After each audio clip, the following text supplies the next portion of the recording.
Hola a todos, me llamo Cristian Romero y hoy les voy a hablar sobre la práctica profesional que realicé en la corporación Corpogen, en donde mi supervisor directo, Adán Ramírez, y yo hicimos un servicio de secuenciación de nueva generación de muestras ambientales por medio de metabarcoding para el Instituto Humboldt en la corporación Corpogen. Repasemos qué es secuenciación de nueva generación, o NGS por sus siglas en inglés. Es un tipo de secuenciación que nos permite secuenciar ácidos nucleicos de forma masiva y paralela. Este tipo de secuenciación requiere del ADN en fragmentos. A estos fragmentos cortos se le añaden adaptadores que son complementarios a unos oligonucleótidos en la celda de vidrio. Esto hará que los adaptadores se unan a estos por complementariedad de bases, dejando un extremo 3' libre que sirve como primer para una PCR en puente.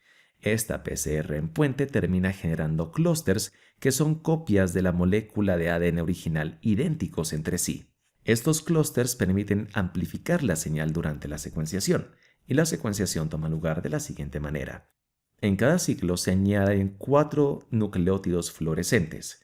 El nucleótido que sea complementario a la molécula de ADN original va a generar una señal fluorescente específica, un color, que va a ser detectada por un sensor. Una vez se hace esto, se hace un lavado y se agregan más nucleótidos. Esto se conoce como secuenciación por síntesis y al final nos permite identificar la secuencia de ADN original gracias a los diferentes colores que genera cada uno de los nucleótidos. En metabarcoding se utilizan secuencias de genes barcode en vez de secuencias de genomas para identificar todas las especies en una muestra ambiental. En otras palabras, se utilizan amplicones, no genomas.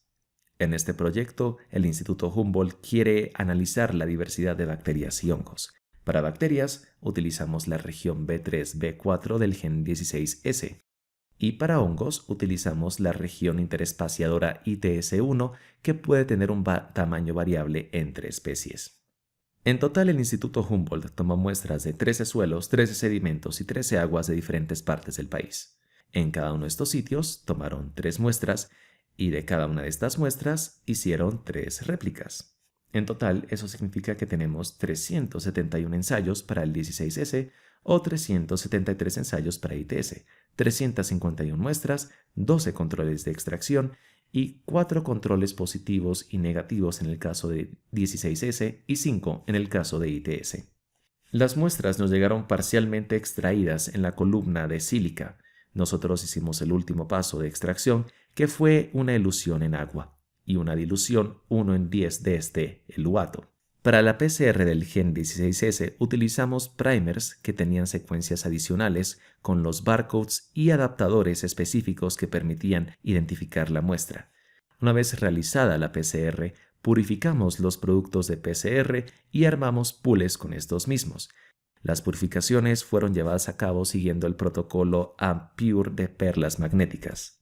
Luego, estos productos purificados son analizados de una forma que explicaré después y son llevadas a secuenciar. En el caso de ITS, utilizamos primers que tenían parte de los barcodes que permitían identificar la muestra, pero no los adaptadores, por lo cual esto se hace en un paso siguiente. Una vez hicimos las PCRs, nosotros armamos los pools de todos esos productos sin purificar y luego purificamos los pools. Luego hacemos un paso de ligación de adaptadores siguiendo el protocolo TrueSec Nano de Illumina y finalmente estos productos se llevan a secuenciar. Una vez realizadas las PCRs y las purificaciones, analizamos el tamaño de los fragmentos de esos productos purificados utilizando un bioanalyzer que es esencialmente una electroforesis muy detallada. Una vez tenemos esto, es necesario lavar el instrumento siguiendo las recomendaciones de la casa comercial. Una vez hecho esto, cuantificamos el ADN con Qubit, que es la forma más sensible de hacer esto. La información del bioanalyzer nos permite calcular el tamaño promedio de los fragmentos de ADN que van a ser secuenciados. Esto nos permite pasar la concentración en nanogramos del ADN a una concentración molar. Posteriormente, denaturamos el ADN con NaOH en un paso intermedio. Luego diluimos a una molaridad final de 8 picomolar en un buffer HT1.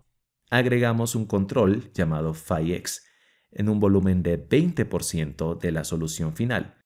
PHI-X es básicamente una secuencia de un fago muy estándar que el instrumento reconoce y alinea. Esperamos ver un valor de alineamiento cercano al 20% a la hora de analizar los datos. Y finalmente, hacemos una denaturación final de toda esta mezcla de los productos de PCR y el Phi-X a 96 grados centígrados por 2 minutos y se lleva al secuenciador. El análisis de diversidad como tal, el objetivo de este proceso, es realizado por el Instituto Humboldt. Nosotros solo suministramos los datos. Por ende, vamos a ver la calidad de los datos a continuación. El porcentaje PF se refiere a la cantidad de clústeres que pasaron el filtro de calidad del instrumento.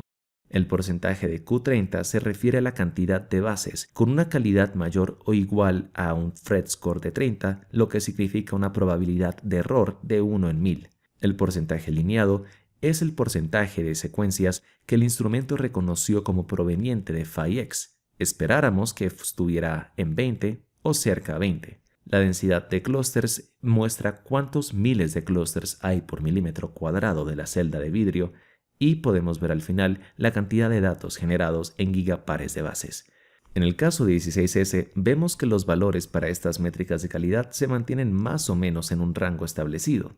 La densidad de clústeres de la tercera réplica es un poco menor a lo esperado, pues generalmente se recomienda una densidad de entre 1000 y 1200 miles de clústeres por milímetro cuadrado de celda.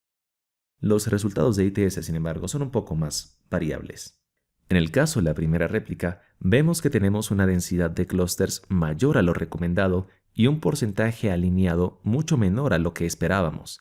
¿Por qué? Al hacer el cálculo del tamaño de los fragmentos en un gel de agarosa, subestimamos el tamaño de estos mismos, por lo cual agregamos más ADN de lo que pensábamos. Por ende, hubo más clústeres de lo esperado y la concentración relativa de Phi-X en relación con los amplicones disminuye. Al haber más clústeres de lo indicado, los clústeres se sobrelapan entre sí, por lo que la calidad de estos baja y esto se ve reflejado en el menor porcentaje de clústeres que pasa el filtro de calidad. En el caso de la tercera réplica, sucedió lo contrario. Hubo una densidad de clústeres menor a lo esperado y el porcentaje de Phi-X fue mayor a lo que esperábamos. Creemos que en este caso hubo un error en la cuantificación del ADN, por lo cual terminamos poniendo menos de lo que esperábamos realmente. Aunque hay menos clústeres de lo esperado, ya que no se sobrelapan, generan una señal muy clara, por lo cual casi todos pasaron el filtro de calidad. Vale la pena recordar que, a pesar de esto, todas las secuenciaciones generaron datos útiles para el Instituto Humboldt. Habiendo dicho esto, muchas gracias por su atención.